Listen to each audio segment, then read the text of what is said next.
Alrighty, hello everybody, and welcome again to an episode of the Aquariums Online Academy. My name is Luke, and I'm joining you today along with my good friend, the giant sea bass here, who I, we just love having on the show so much. To do something very, very interesting, we are going to be doing a dissection this afternoon. This is our last class or program of the week. We're almost done with our work day here, and we're going today to be learning about the inside and outside of an animal that all of us, I'm sure, have at least heard of. Many of us have probably eaten at some point, and also one that we're very familiar with here at the aquarium because it's one of the major food sources for the animals that we have on exhibit. We are going to be doing a dissection of what's called the market squid. So let's get a look at this thing here. So over here, you can see my good friend, the squid. And this squid is, as you can tell, this is no giant squid or Humboldt squid or any big massive squid like that. It's actually a rather small squid. They can get about twice as big as the one that you see here, maybe even a little larger if they're lucky. But today, for whatever reason, the particular squid that we had available were all pretty small. But this is what we're going to be dissecting. It's called the market squid because it's a very common species of squid to be used as seafood. This is caught right off our coast. In addition to some other parts of the world, here in California, it can be fished sustainably, which is a really cool thing. And I'm very glad to say that ours is sustainably, responsibly sourced. And this squid is going to help us to really learn a lot, not just about squid themselves, but also about the entire family of animals they belong to. Now think about that for a second. What animals do you think would be related to a squid? Now, while we're thinking about this, I want to remind everyone that, as is always the case with Online Academy, if you have any questions at any point or any observations you want to share, you can text us those questions and observations at 562-286-1838. Again, that's 562-286-1838. You can also, if you're watching at some later time, if you're not watching live, you can email us at live@lbaop.org, and we'll be happy to answer any questions you might have. We get questions all the way from weird things about animals that people need help identifying to asking for advice on how aquariums work. So anyway, let's get back to this squid here. So I asked, what animals do you think it might be related to? What do you think? Well, what has a squid got? What adaptations, what body parts that we find on here are familiar perhaps from other animals? I mean, if we look at our squid here on the plate, oh, it looks like my squid is missing a tentacle. Oh, we'll get to that in a moment. We can zoom in a little bit here. And of course, our squid's got a bunch of arms. And should have two tentacles, but it looks like one may have gotten ripped. One probably got torn off in the process of being caught or packaged. But if you look at these arms, and if we count them, there would be 8. You see on the insides of those arms suction cups, right? Now, what other animal do you know has 8 arms and suction cups? Our good friend, of course, the octopus. Let's get an octopus up here if we can. So octopuses are another member of this family of animals that squid belong to. Here's octopus. Hard at work here, I can see. Sometimes octopuses will build themselves little hidey holes that they can live in. They'll grab rocks and pile them up and stuff. Very good at squeezing into cracks and crevices. There are some suction cups on an octopus. The suction cups are a little different on a squid than they are on an octopus, because on an octopus, they're just suction cups. On a squid, they actually have a ring of teeth in them as well. But the basic body plan of an octopus and a squid have a lot in common. An octopus has got 8 arms, and then it's got its head attached to those arms. Its arms literally kind of come out of its head. And then that back part is called the mantle. And that is the part of a squid or octopus's body that has all of the internal organs aside from basically the brain. So the brain's up here right next to the eye, right between the eyes and right around the mouth area, basically. And then behind that is an area called the mantle, which contains all of those internal organs. Now, we got a question already. How can you tell the difference between a girl squid and a boy squid? I'm glad you asked. We're going to discover that as we do our dissection. But there's one other animal that's closely related to octopus and squid that I'd like to see if anybody can think of. Actually, there's 2. One that's closely related and one that's a little farther off. Does anyone think of any other animal that looks like these 2? Let's see if Talia, who's operating the video for us today, can bring this animal up. I believe we have a picture of one. Aha! Here it is. What is this? Look familiar? It's a cuttlefish. And I love cuttlefish because they actually have a hard structure inside their mantle called a cuttle bone, which, as we'll find out in a minute, our squid does not have. So you can actually see the mantle shape here on the cuttlefish very clearly. Again, this is where all the internal organs are. Here's the head area. Here's the arms coming out of the head. You can see very, very similar body plan to what you find with an octopus, what you find with a squid. But these three members in this group all have some dissimilarities from each other. We're going to be focusing on squid today, but since I've been talking about this group, the group that all these animals belong to, whether it's a cuttlefish, an octopus, or a squid, are called the cephalopods. And there's a whole bunch of different kinds of cephalopods. They've been around for a long time. In fact, there's one other cephalopod, which I don't think we have a picture of already, though I might be wrong. Oh, wait, we do. That has been around for a very long time. Anyone know what this thing is? It's called a chambered nautilus. This is a member of the cephalopod family that's so primitive that it doesn't even really have that same body plan yet. In order to realize that it has a relationship with squid and octopus, you have to use genetic evidence and also some internal morphology. It does have a lot of tentacles, but it doesn't have anything like the regular number that you find on a squid or octopus. And it even still has a shell. So this one's very different from the other three we've just talked about, but nonetheless a distant member of that family. But anyway, enough about the cephalopods. Let's talk about our squid, because this squid is going to help us to learn a lot of things that are true of all cephalopods as well as some things that are different. So let's go back to the squid again. Now, let's see this thing. As we observe the outside of our squid's body, what do you see? It's kind of dark. Let me see if I can brighten it up a little bit. Sorry, it's going to get a little blown out there on the paper, but okay, you can see a lot of dots, right? So this is an interesting thing about cephalopods, including squid, is that, I got real bright for a second, I got to turn it back down, that you'll notice that their skin is interesting. Cephalopods tend to have very interestingly textured skin, especially octopuses, but they also have the ability oftentimes to make it very smooth.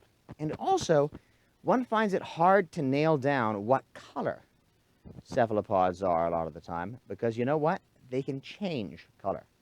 Covering the skin of this squid are a whole bunch of little dots, and each one of those little dots is something called a chromatophore, which is basically a skin cell that can open up to reveal or hide different colored little packets. They look like little almost like little petals opening up that are different colors. And when these things work, depending on the cephalopod, there might be thousands of them, might be millions of them, might cover their entire body, might have a lot of gaps in between them, like you see in this squid. But you can see here, there's several different types. There's the reddish ones, there's the brown ones, there's these even smaller ones. And the squid, just like the octopus can, is able to manipulate these with its brain very, very rapidly to make its body change color in response to threats, as a form of communication, as a form of camouflage. So it's a really incredible adaptation that we find on the cephalopods. And in fact, even though my squid is no longer alive, I can actually get these chromatophores to open up a little bit just by rubbing them. You see how it's getting more pink as I go here? Basically, I'm kind of breaking them open so the color packets are being revealed. You'll also notice that I've turned it over. The belly is a lot paler than the back. And by the way, that's not blood or anything. Squid don't have red blood. It's more of a bluish white. That's just the color of the chromatophores. So now, what are some other observations we can make about the outside of our squid? Bring it down there and get a little more realistic of a view. So dark on the back, light on the belly, counter shading, nice little convenient strategy there. We can see its eyes here. We can see that it had 8 arms, and then it's got this longer thing that you might have heard me calling a tentacle. And if I grab my other squid, I grabbed a second one just in case I had a problem like this. This one has a little bit of damage to its skin, though, so it's got some gaps. You'll see that they also have 2 tentacles. So here they are in my hand. So if I were to count these arms, there'd be 8 of them. And then there are 2 tentacles. So an octopus has got 8 arms. A squid's got 8 arms, and then we'll go 2 better by adding those 2 tentacles. And the real difference is the arms are shorter, they're more muscular, they have more suction cups. The tentacles are really very thin. They're used basically to reach out and spring and grab things. And you can see this being demonstrated in, oh yeah, here's a little animation here. You can see this being demonstrated. If you've ever seen a video of a squid attacking anything or trying to eat anything, that's what they do. They lunge out with their tentacles first, and then they pull it in and manipulate it with the arms. So this, and then finally, oh yes, one last thing before we go inside of our squid. Yeah, we have anything of squid feeding or cuttlefish feeding? So we have a video of a cuttlefish eating here that shows you what I'm talking about. Boom. So the cuttlefish spreads out its arms to kind of keep its prey from getting away, and then reaches in and with its tentacles and just lances out and grabs it. Works real well. Oh, this poor crab. I'm sorry, Mr. Crab. You can see that color change happening as the cuttlefish moves. This serves to confuse their prey. And now it's back to camouflaging with the sand and coral. There's all sorts of ways that color changing ability can be used to signal to other animals. So, one last thing. When you watch cephalopods move around, people are oftentimes a little confused by how they do it. Because if you look at an octopus, right, octopus don't have anything that looks like fins or anything at all. At least most of them don't. The squid, like my squid friend here, has some fins, but they are kind of in a weird place. And so when you ask the question, how do you think these animals move? A lot of the time people are like, I don't know, maybe they flap their arms around like this, or maybe they flap the fins. And sometimes actually you do see fin flapping happening in cephalopods. But the number one method of propulsion for the cephalopods is also their number one method of breathing. It's through a muscular structure called the siphon, which is located on the bottom of a squid's head. And we can find it on my squid if we go over here. So if I take my squid here, here is back up again, right? I've turned the squid over, and you can see this little tube. I'm going to zoom in a little bit. You can see it's got a hole there. And let me turn down the lighting a little so you can get a better contrast there. You see that? It looks like a little like macaroni noodle or something. And that is basically a jet propulsion system. The squid sucks water into its mantle as it swims, and then pushes it out through that narrow tube of the siphon. This produces thrust to propel the squid through the water. It's a really, really interesting method. Here's an animation of a squid doing it. And this is the same way that an octopus is able to suddenly jet itself away from something. It's actually quite amazing how effective and how maneuverable cephalopods are with this. Even though their bodies seem so flexible, they are able to control its shape so that they can, torpedo themselves along pretty well. Even in the softest of all cephalopods, the octopus. Now, finally, I keep on saying finally, before we open this squid up, we're going to look at one last thing. Where does this animal eat?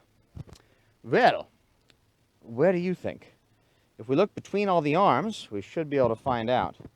So here, you can see that tiny thing in there? That, my friends, is the beak of our squid. Zoom in as far as I can go here. And it's in focus. You see that? Look at that. Isn't that interesting? So the squid and all the other cephalopods have a beak that, it reminds me actually of like the beak of an owl or a falcon or something. And it's used in a very similar way. That little pointed, I know it's kind of hard to see, but there's a little pointed hook here. And that beak, can I get an angle on it? Kind of. You can kind of see the shape I'm talking about here. That hard beak is basically used to cut into its prey and grab. Well, that's a very, very clear close-up, isn't it? All right, let's zoom out a little bit. It is used to rip into the prey. Anything that the squid might catch, might be a small piece of plankton, might be a small fish, could be another squid if it's a big squid, and basically tear in small pieces. And inside that beak, there's a little tongue called a radula that kind of purees its food as it consumes it, which is why when we go into the stomach of this squid, we're not going to find much that we can easily identify. It's going to look like a bunch of mush. But now that we've done this and looked at a lot of the outside adaptations, let's take the second half of our time to look at the inside of our squid. Now, squid dissections are among the easiest dissections you'll ever do. Like seriously, once you watch me do this, you will be perfectly able to do it at home yourself. You can just go to the market and buy yourself a squid. Because you really only have to make 1 or 2 cuts, depending on how thorough you want to be in your dissection. So what I'm going to do here is I'm going to be cutting in a straight line from the opening of the mantle just above the siphon here all the way to the very tip of the mantle. And let's see what happens. Now, someone earlier asked, how do you tell the difference between a boy and a girl squid? Well, I'm going to be able to tell if this squid is a male or female once I finish this cut. There are a few ways to guess from the outside, but it's hard to be sure, but I'm going to guess that this one is a boy. And it looks like I was right. So what am I looking for here? So, squid reproduce in a rather interesting way. Squid are a group of animals, at least in the market squid, where they all reproduce all at once together. They form these massive mating aggregations, and they all choose mates, and they do their mating, and then they lay their eggs on the ocean floor, and shortly thereafter they actually die.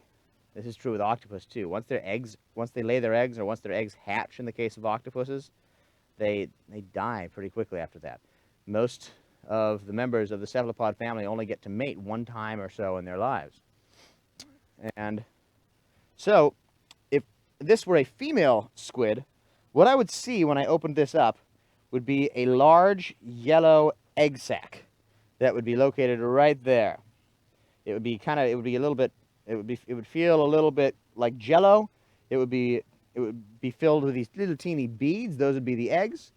Kind of looks like this in the picture. And then underneath that, there would be another firm structure, this one white, called the nidamental gland, which basically means like nest gland. It helps to create basically a kind of a coating for the eggs.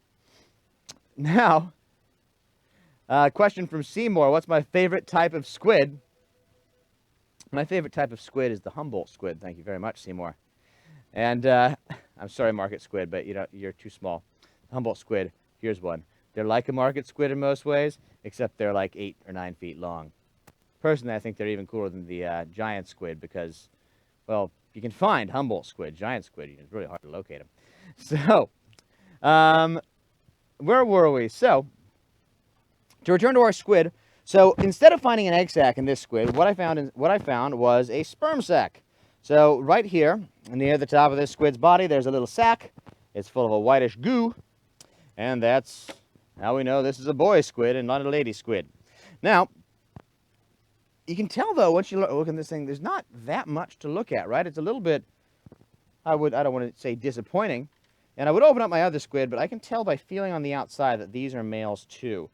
So I did have a couple other squid I brought just in case. I was hoping I could get an example of each, but it looks like all I've got is males. And some other ways you can tell, by the way, from the outside is, if you look at the arms of the males are usually a little bit thicker, but if you're doing this for the first time, you obviously would have to have another squid to compare it to, so it's not always that obvious. And sometimes you can actually feel the difference between an egg sac and a sperm sac from the outside of the squid. Now, let's look at some of the other organs. We talked about the reproductive system of the squid, and that's, of course, one of the things that all animals need, right? Every animal needs at least 2 systems in life. It needs to have a way to eat, and it needs to have a way to reproduce, right? And even the simplest organisms have those 2 things.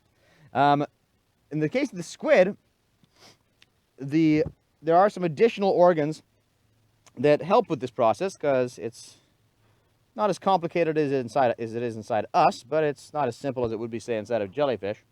A jellyfish really is just like you're looking like a reproductive system in a stomach.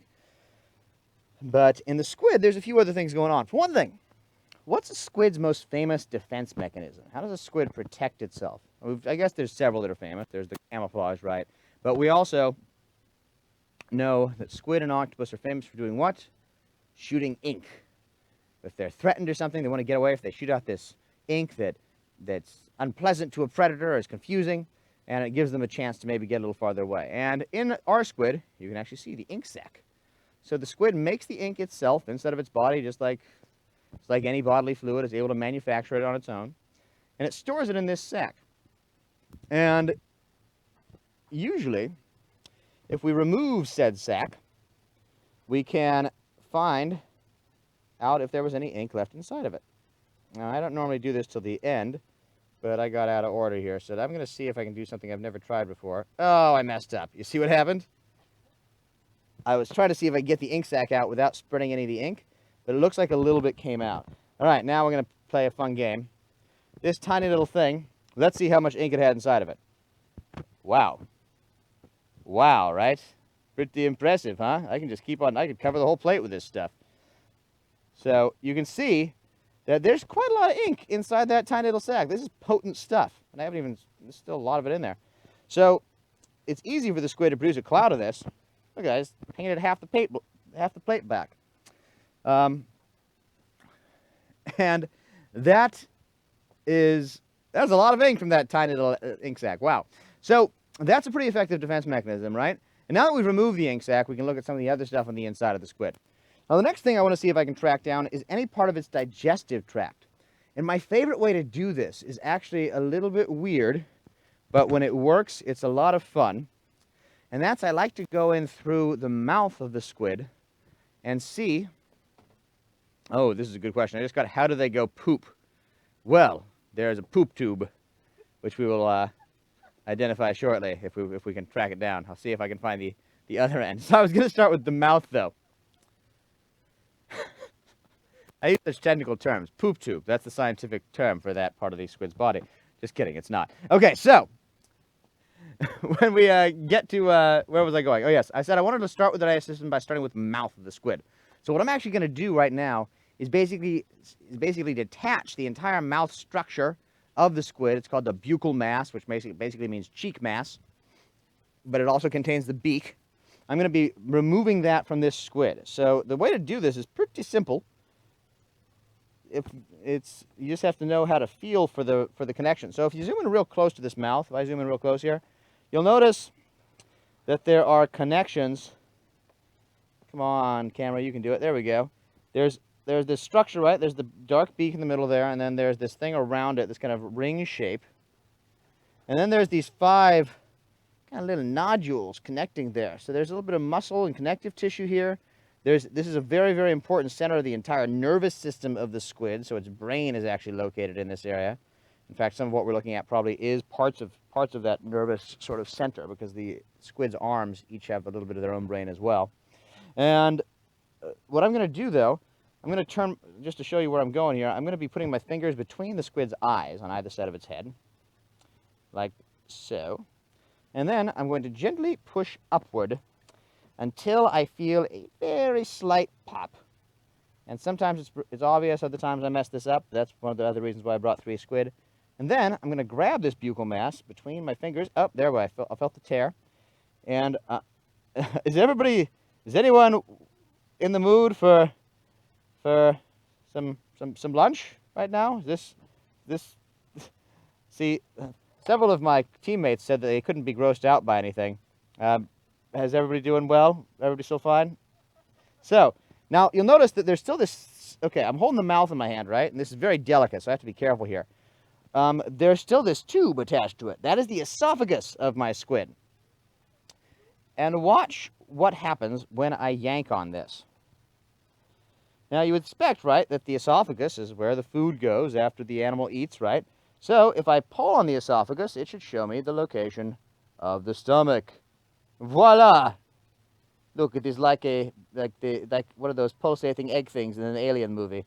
It's pretty gross, eh? Yeah? No? Anybody seen Aliens? I can make gross noises while I do this. Anybody, like... Okay, so I'm going to stop now. I'm a professional, people. All right, so in this area, you'll see that there is actually stomach.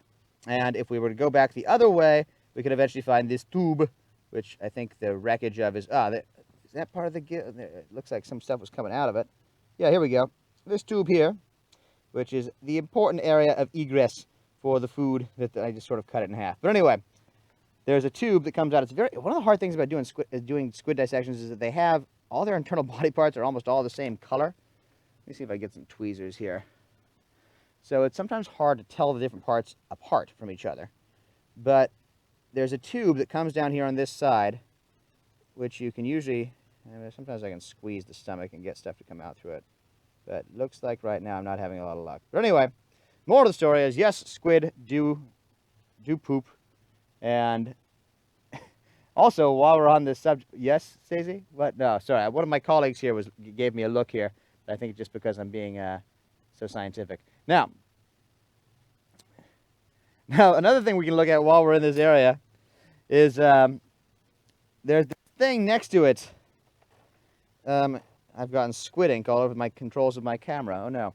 So, there's this thing next to the other organs there, which looks just like a white thing. There's also another one of these white things on the other side. Now, those are this squid's gills.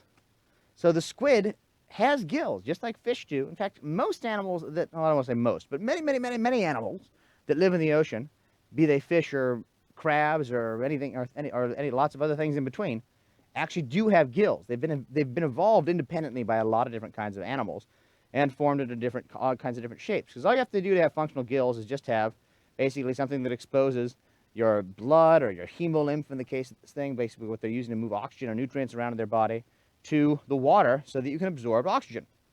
And these gills have a sort of a feathery texture to them that is very hard to see when they're not in the water, but you'll just have to trust me on that because we're running out of time. But finally, there's a couple more things I want to do with this squid before we wrap up. Ah, here we go. Talia has a picture. It's a little still hard to see, but see how they sort of look a little bit like a feather with a central stem and then these things coming out? Those are all the little veins that help to make sure that the squid's blood moving through those is getting ventilated, getting oxygenated. All right, now we're going to do two more things. For one thing, I'm going to finish pulling the mouth of my squid out here, so you can see that buccal mass where I left it. I'm pulling on the esophagus, it's pulling on the stomach, I'm going to pull until it breaks. And I'm going to put that off to the side. Now, we're going to look for the two hard parts of our squid's body, and I'm going to do this in 3 minutes, so here we go. First, we're going to find the part of the squid's body that is most, to me, reminiscent of a part of our body, and that's the inside of its eye. So, there's lots of different kinds of eyes in nature, but squid, just like us, have an eye with a lens, a single lens in this case. And we can reach inside you can do this if you ever do a sheep dissection in high school or anything like that. You can do the same thing, or sheep eye dissection. If you cut open this eye, it's pretty easy to find the lens because it's one of the only things in the squid's body that actually feels hard. So usually I just cut open the pupil and then feel around a little bit. It looks like I missed the pupil a little bit because I was watching on the screen instead of looking at the squid directly. So let's see here. So I'm going to cut underneath to get that out of there. Eventually, if I do this right, I should be able to get a tiny bead to come out of this eye. I'm doing a great job. Come on, you can do it. No? I can feel it. I'm having difficulty, doctor, maintaining my grip on the organ in question. Let's see here. All right, there we go. So, you see that thing? You don't really see that thing, do you? Okay, let's zoom in on it. See that? It's a little bead. That is the lens of this squid's eye. Eyes are obviously a very important thing in animals, right? Lots and lots of animals have them. And the crazy thing is that lots of animals have evolved eyes independently of each other. The eye that a squid has doesn't really have much of a structural, or evolutionary relationship to the eye that you and I have. It's an example of what we call convergent evolution. The same kind of structure has been evolved separately over hundreds of millions of years by two different groups of animals. There's lots of other examples of this in nature. Eyes have evolved about 40 times independently based on the last count that I read about. And you can see that's just a lens. It's clear when it's working correctly, but once it's exposed to the air, and also because I got goop all over it, it doesn't look clear right now. Eventually it hardens and gets basically white. And there's one in the other eye as well. But then there's one other part of this squid that we can pull out here. And to do that, we're going to take almost everything off the mantle. So the mantle, by the way, is the part that you normally eat. I'm just going to grab this squid, going to hold down the tip of the mantle here, just going to pull by the head till all the organs except the gills come away, leave those off to the side. And whenever I do that, I always feel like going, Les Poissons, singing, that song from the movie with the lady with the fishtail, that I'm probably not allowed to talk about because, anyway, you can't see it. Uh-oh. What is this? Okay, it looks like, what is he doing? Holding a piece of plastic? People always say this, but it does look like a piece of plastic. There's this clear thing inside of the squid. I just pulled it out of the mantle. And you can see right through it. This is called the pen of this squid. And this is an important structure you find in squid that helps to give their body a little rigidity, serves as an attachment point for a bunch of different things, and frankly, probably has some other functions that I'm not entirely familiar with, because it's a very interesting and weird structure. And oftentimes it's surprising to people that an animal can make something clear that looks like plastic, but hey, guess what? You can too. What do you think your pupils look through in your eyes, right? It's a clear structure made by your body. So, Anyway, that is the basics of a squid dissection. Now, if we had more time, or if we had the opportunity to do this with multiple squid, we could probably identify more organs and stuff. But I hope everyone enjoyed learning about squid. And as I said, if this wasn't enough for you, we've done this quite a few times now, so you can find out how to do a squid dissection yourself at home if you want to. All you have to do is go to the market and buy yourself a couple squid. So thanks very much, everybody. We'll be joining you next week with more summer kids camp classes and more Aquarium Online Academy. Have a great rest of your day. I hope you come to visit us if you get the chance here at the aquarium. Our outdoor areas are now open, and we hope everyone has a safe and wonderful weekend. Thanks very much, everybody.